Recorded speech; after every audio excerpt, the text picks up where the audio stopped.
That I have the original identification card for one Mr. Naftali Kipchirchir Rono of ID number 133-65392, and the ID will expire on 4th of June 2035. So the ID is not expired. So as we were, honorable members, we did receive communication from the Speaker, who communicated communication from the FCPA John Badi, the Cabinet Secretary for National Treasury, nominating one Mr. Naftali Kipchirchir Rono into the role of Director General of Financial Reporting Center. So this is in line with the Parliamentary Service Commission Act, is a vetting exercise for yourself. And before we begin, it's important that you tell us the truth and the whole truth. And for us to be able to do that, we need to put you either under oath or affirmation. Which of the two would you prefer? Chair, I will take an oath. So invite our legal counsel to administer the oath to Mr. Naftali Rono Kipchirchir.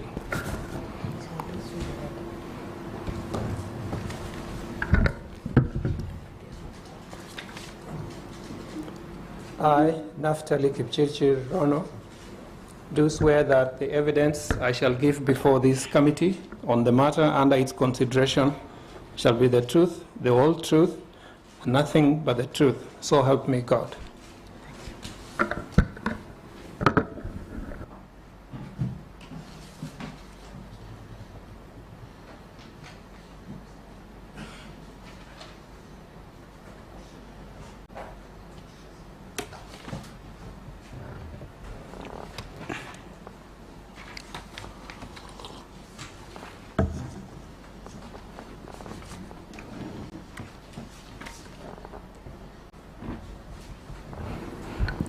So before we begin our vetting exercise, I would like to introduce you to members of this committee, starting from CPA Ruto.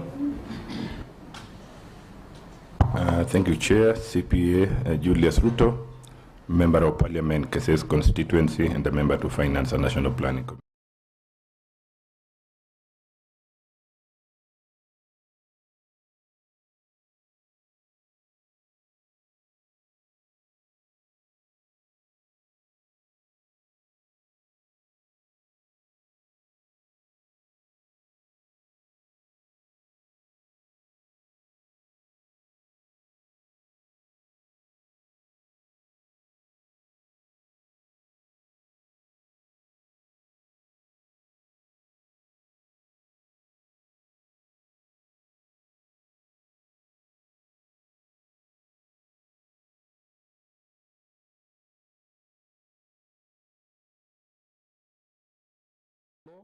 And the facts.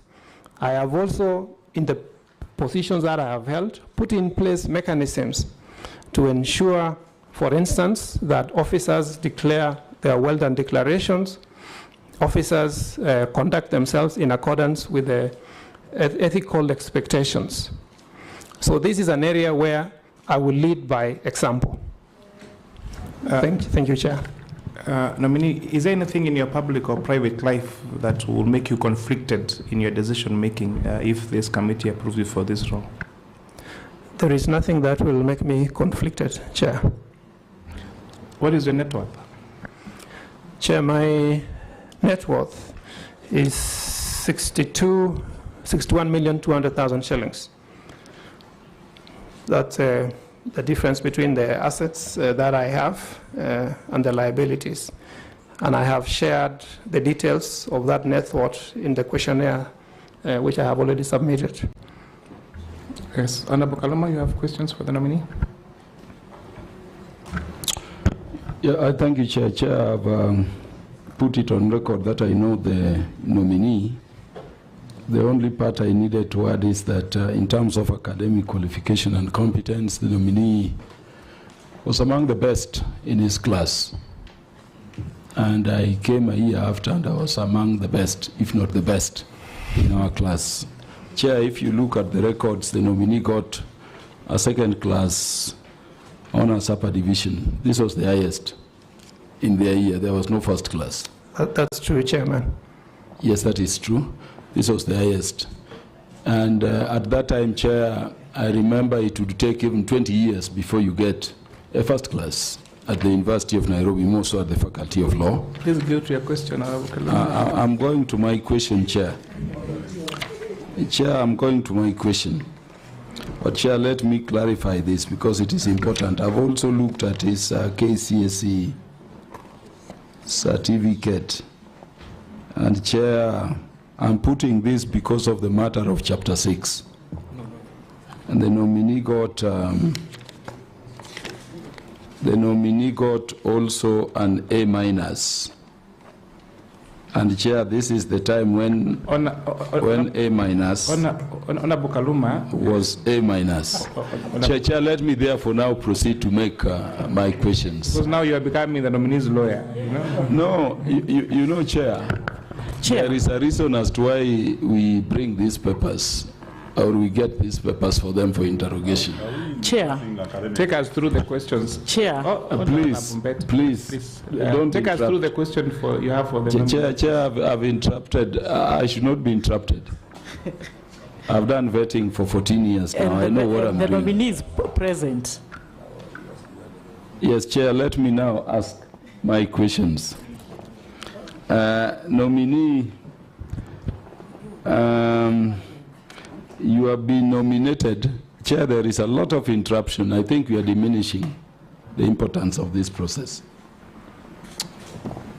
You've been nominated to be the CEO, come Director General of the Financial Reporting Center. Tell us some core functions or roles of the center and how your nomination or Parliament to approve your appointment would enhance the functioning of the center. That is my question number one. The roles and functions of the Financial Reporting Center. So we need to know you are going to a place you know. Number two, we have a very rich body of laws around anti-money laundering and around these issues to which body you have been nominated. And yet we still have a big challenge with money laundering, terrorism financing, and other transnational crimes. Where, based on your knowledge and experience, is the gap? And what would be your proposal if you see any gaps in terms of how we could address them? The last question, Chair. There is an advisory board to the authority to which you've been appointed, and you are being nominated to be the Director General. So you'll be in charge of the day-to-day management of the center. Where do you draw your line with the board, or where is the line between the responsibilities of the DG and that of the board, and how do you want to navigate them to ensure that the mandate of the center and the Director General, if we were to approve you, and that of the board are in constant harmony? Chair, I thank you. Over to you, nominee. Thank you, Honorable Kaluma.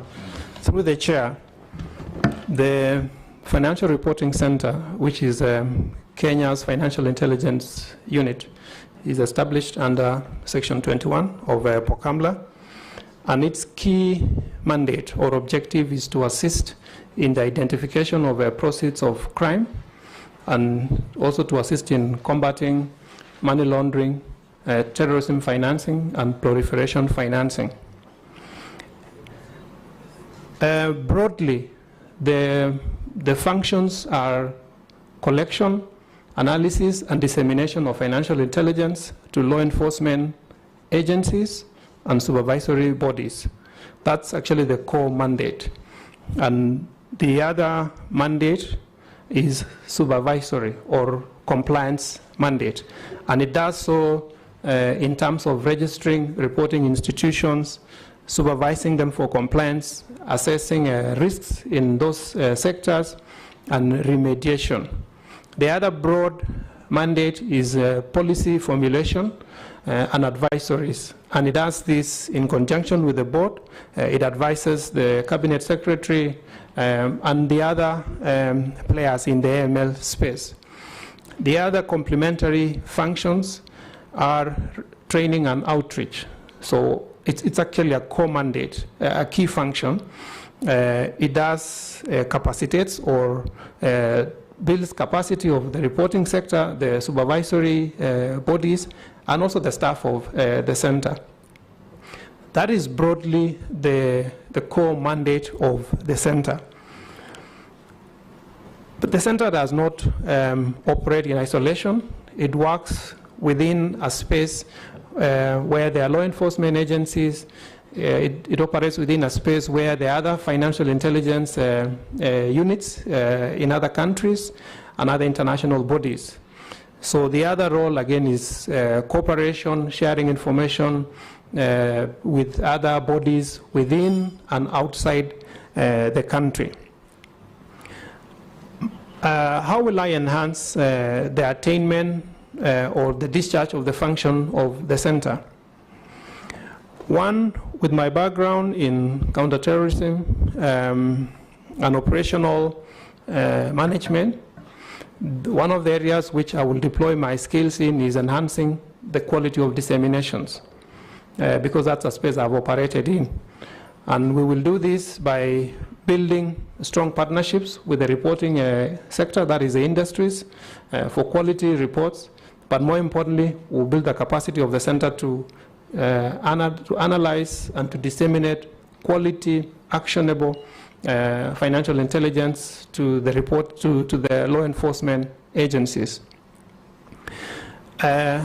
Again, I will prioritize coordination, stakeholder engagement and coordination, because the role of FRC in the entire AML chain is just part one. There are other players who do the investigations, prosecutions, and recoveries. So as a national coordinator, as a key player in that space, I will bring on board my coordination and stakeholder management skills. In the CT space where I worked in, again, this is an area which had many stakeholders, both domestic and international. And I was able to do that very well. In terms of the role between the advisory board and the CEO, again, the FRC is a unique institution. The requirements of the FATF, that's recommendation 29, require that the financial reporting center of a country or the financial intelligence unit of a country has autonomy, so that's operational autonomy, and has the capacity to discharge its mandate. So if you look at the way it's structured and the way the board is structured, the board is actually advisory. It is not, strictly speaking, an oversight board. The role of the board is to advise the center generally on the exercise of its powers and also to participate in policy formulation and development of regulations. So as the CEO, one, I will ensure that the center remains or maintains that operational autonomy, but while at the same time facilitating the board to carry out its mandate. And then in terms of, I think the second question, sorry, I've jumped to the second question. Chairperson, it is true that we have put in place a fairly comprehensive legislative and institutional framework for combating not just money laundering, even terrorism and a host of other crimes. We have built institutions but the threat of illicit financial flows, terrorism financing still persists. I would look at it in maybe two perspectives. One in terms of the threat. So the threat itself persists because of evolution. The terrorist criminals are becoming smarter. They are adopting technology. They are even using professional services to commit crimes. But the other element is to look at it in terms of a vulnerability, and maybe that is where that's where we should focus on. What vulnerabilities are these terrorists or these criminal groups exploiting? One, you will appreciate that we are located within a region where there is conflict. A good number of our neighbors are embroiled in conflict. We located within a region, again, where we have terrorist groups operating in those countries. And with our porous borders, these provide vulnerabilities where they exploit. Again, as a country, on a positive note, we have we are a communication, transport, and a financial hub. We have one of the most sophisticated financial systems, including the M-Pesa, in the region.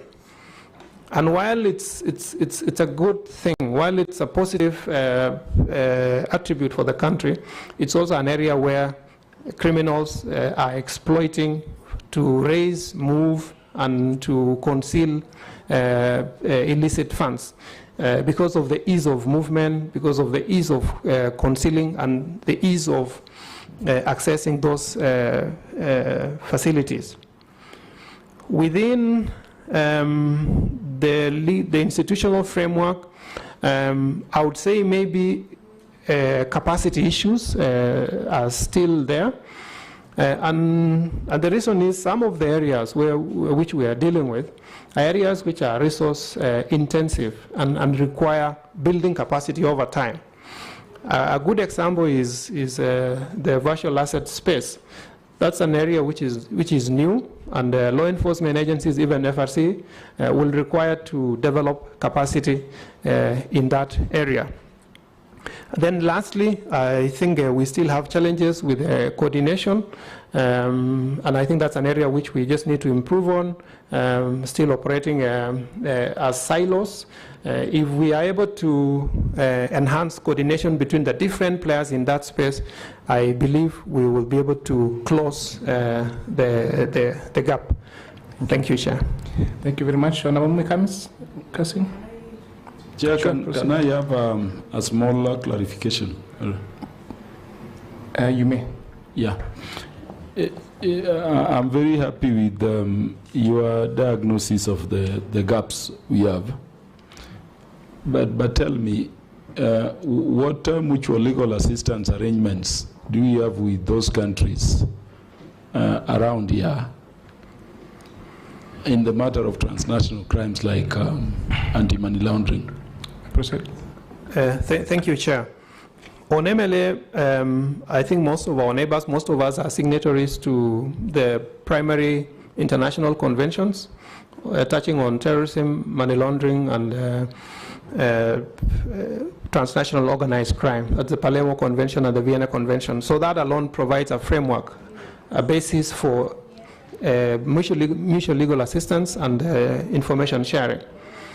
With respect, but specifically, we have provisions under our MLA Act, which provide for handling of requests from different countries, and even for us, how our requests are handled. I can confirm that FRC itself has also entered into MOUs with several FIUs in the region for purposes of enhancing coordination and enhancing information sharing. Yeah, I'm satisfied. I'm satisfied. Thank you. Honorable Kassim. Thank you, Chairman. Nominee, congratulations for your nomination. I pray that you're going to be approved. Thank you. My question is a rejoinder of Honorable Kaluma's question, and it's on your core functions, dissemination, and you've spoken about coordination. And we know that FRC's co-mandate is just to disseminate information, and you have no powers to prosecute or arrest. Then the perceived bottleneck between intelligence dissemination and actual convictions. How do you intend to improve your relationship between the prosecutors themselves and in your earlier assignments, could you please tell us any you found yourself in any condition where you had external interference in the work that you do, and the successful, and how many, I don't know how to put it, how many cases do you think you conclusively concluded and prosecuted after you've given the information has been conclusively done from high interest persons? That is my question one.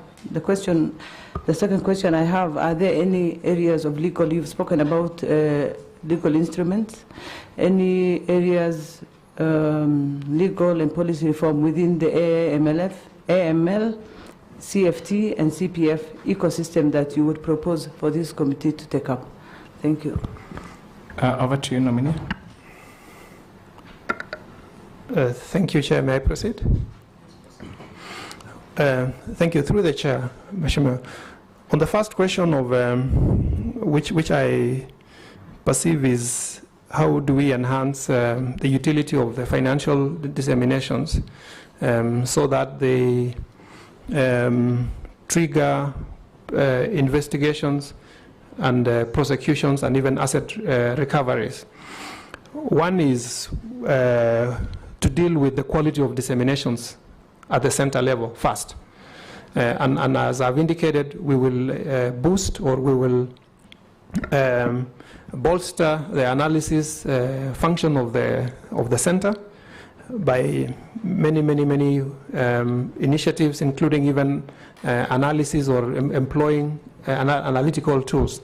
So once we address that, once we ensure that the quality of disseminations meet the operational needs of the law enforcement agencies, the next point would be to ensure that that information is actually utilized or put into good use. And the only way of doing this is, one, through proactive follow-ups. It's not just enough to disseminate. I will ensure that we follow up on those disseminations, feedback to establish what challenges the law enforcement agencies are encountering with our disseminations. But also we will ensure as a center that where we can, we build the capacity of law enforcement agencies, especially the analysis and the ability to utilize our intelligence.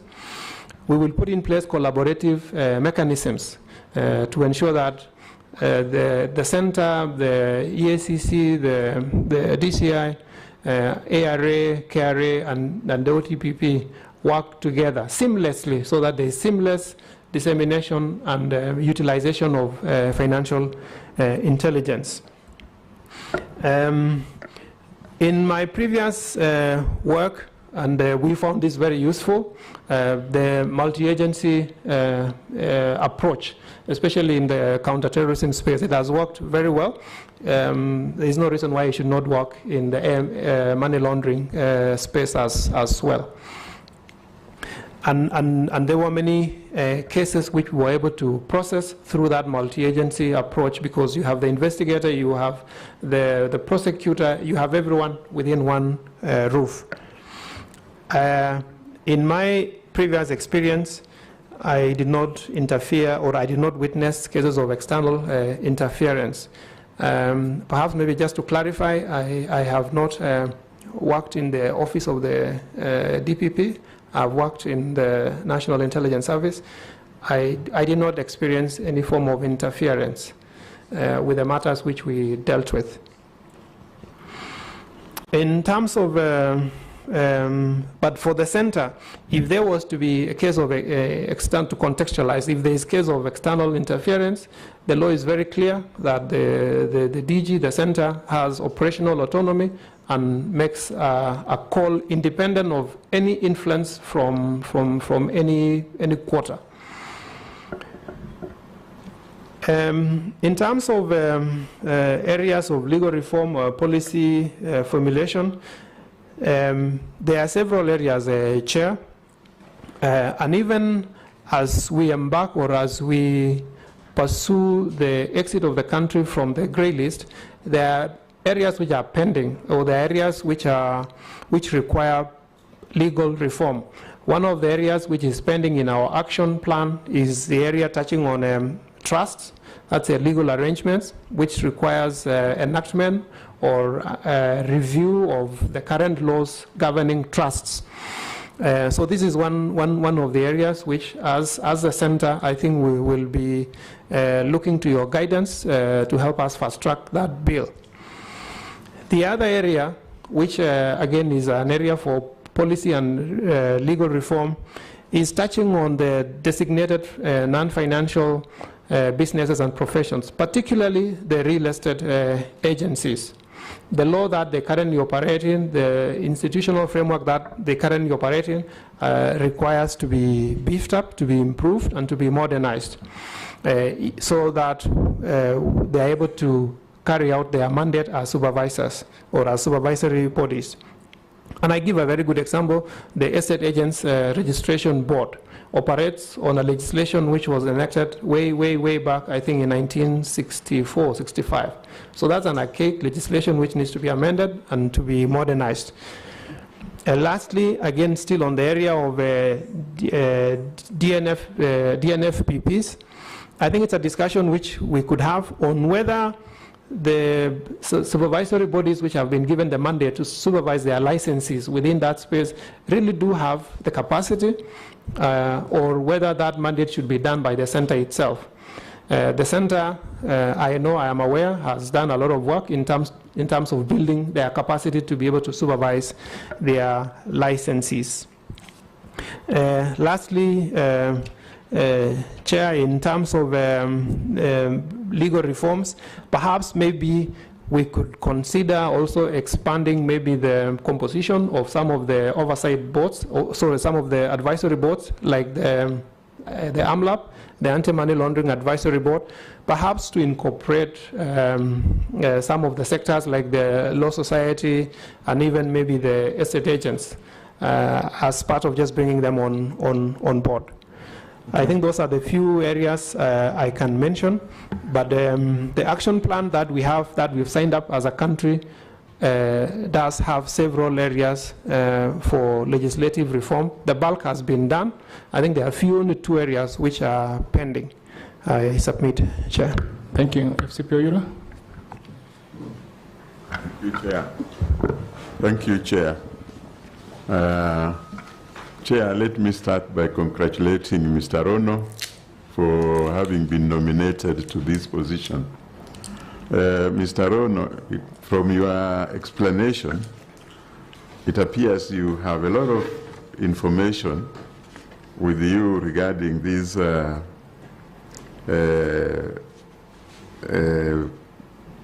POCAMLA issues. Now, I just have one or two questions. Our country, Kenya, has been listed twice, grey listed twice. First in 2011 and second in 2024. 2024 is not far off. Why was Kenya grey listed in 2024? Secondly, Mr. Rono, what is the current status of the country's implementation of its ICRG action plan? And what, in your view, is hampering the country's delisting efforts? Thank you. Over to you, Naftali. Thank you, Honorable Oyula. And through the chair,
It's true the country has been grey listed twice, first in 2010 and 2024. Just to give a context, in 2010, the country was grey listed mainly because of technical compliance. The FATF assessment regime or architecture assesses a country mainly on two areas, on technical compliance and the effectiveness. So in 2010, it was mainly on technical compliance, putting in place the necessary laws and the institutional framework. At that time, we had the legislation, but we had not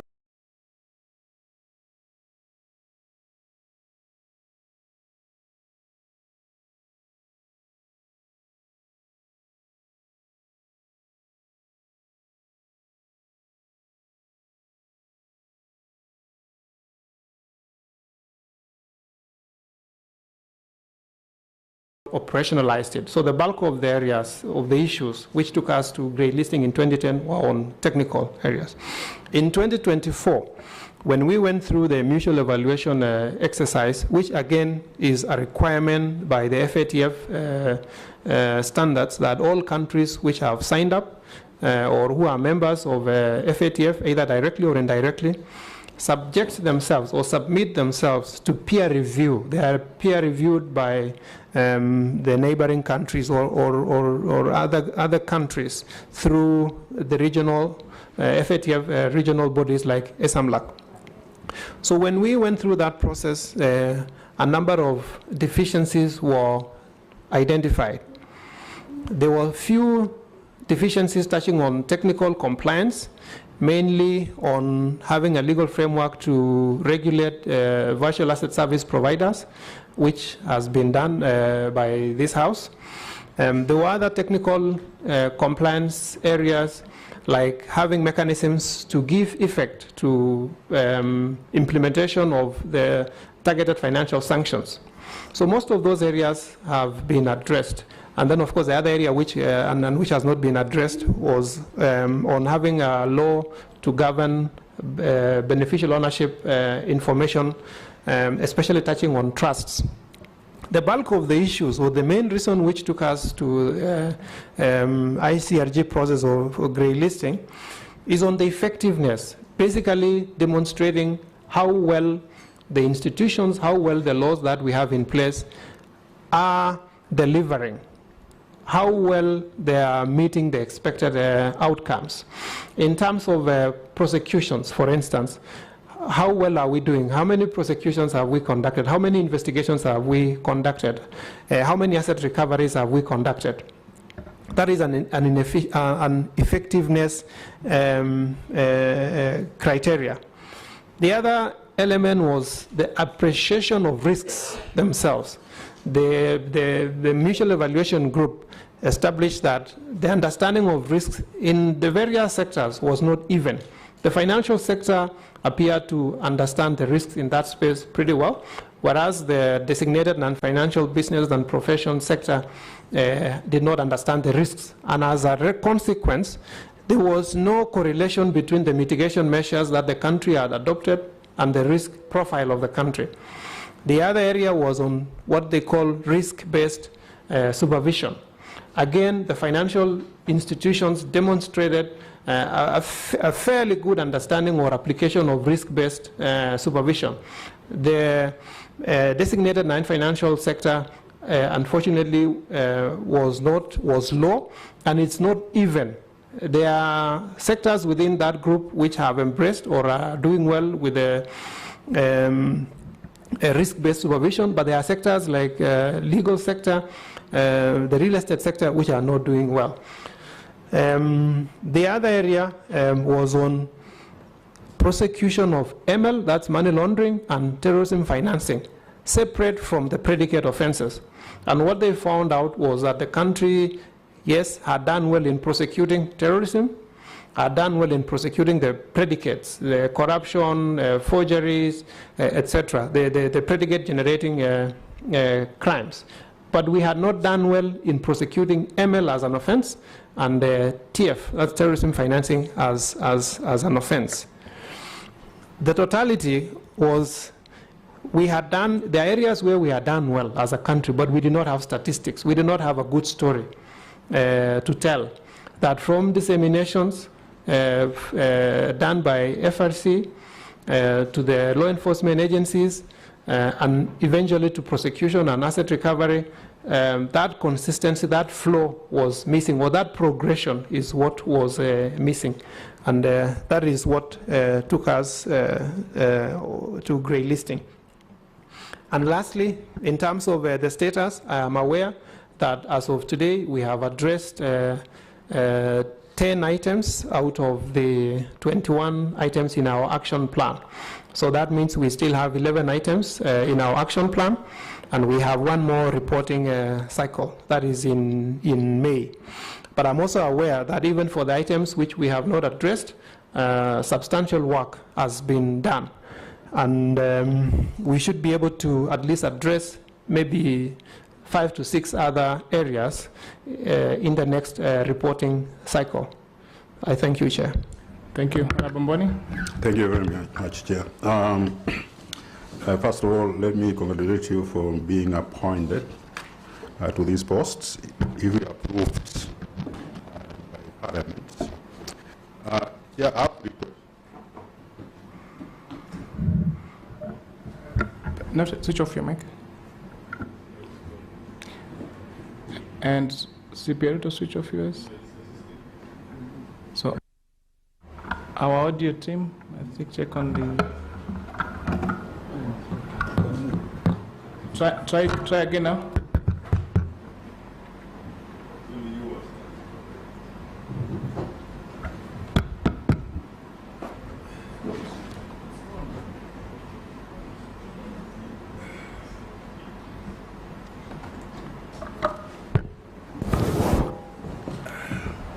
Yeah, I know. Thank you very much, Chair. I have 3 questions. The first question is that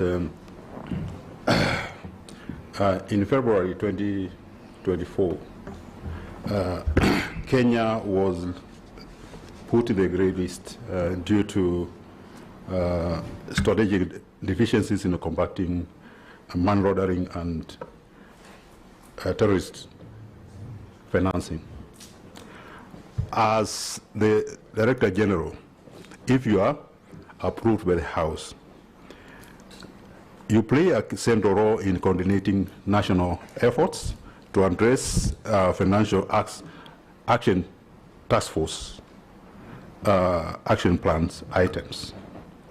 What specific action are you going to undertake in your first 100 years to make sure that Kenya exits from the grey list? I think on Abomboni you mean 100 days, not 100 years. 100 days. Oh, it was 100 years. Sorry, Chair, 100 years, nobody will be around. I think you have got the question.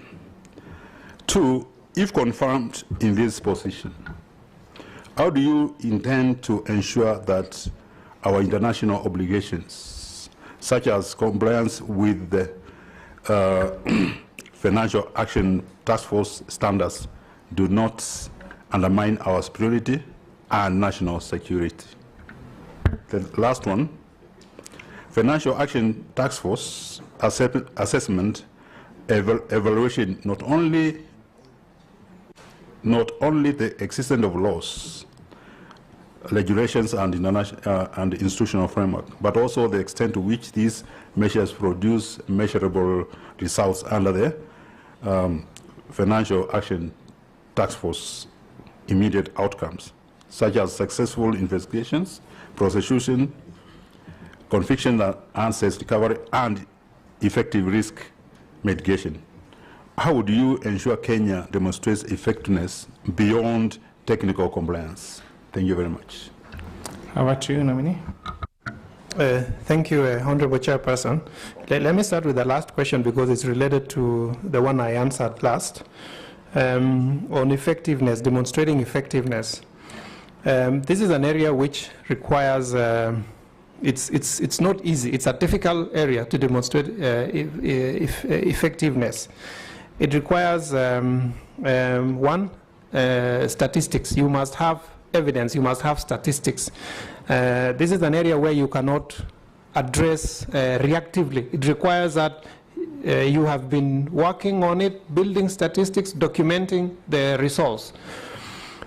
So one of the things which I will do in order to address the efficiency outcomes, one is to have a team, whose work is just to work on or to follow up on statistics and ensure that the efforts that we are doing as a country are documented. The other one, again, this area requires coordination, very strong coordination, for you to demonstrate, for instance, that the financial intelligence from the center has been utilized all the way. So one of the ways would be to establish coordinating or coordinative frameworks between the relevant agencies or law enforcement agencies to develop case management systems to track progression of cases from disseminations to prosecution. But most importantly, this requires constant review of our AML, CFT, CPF regime. This requires constant capacity building of the various sectors, and this requires constant outreach, and building strong partnerships with the reporting sector, that is the industry, building strong partnerships with the regulatory bodies. Because it's, as you've rightly indicated, or as mentioned, this is the second time we are being grey listed. We will be due for another review in 2031, and they will be looking on effectiveness. So our journey has to begin from now. We will not wait until 2031 to demonstrate effectiveness. We will, in 2021, we'll be demonstrating what we have achieved. In terms of the specific actions to, again, related to that, to exit from the grey list, if you look at the countries which have managed to exit from the grey list, we can borrow one or two things from what they have done. One is there has been very strong political commitment on the process. We have the political commitment, we just need to sustain it. Two is coordination. The countries which have exited the grey list have demonstrated very strong, very effective coordination of all the players involved in the removal efforts. So one of the ways, again, would be to, from the top, have a leadership or have a leadership forum, then from that leadership forum establish working groups dealing with specific issues.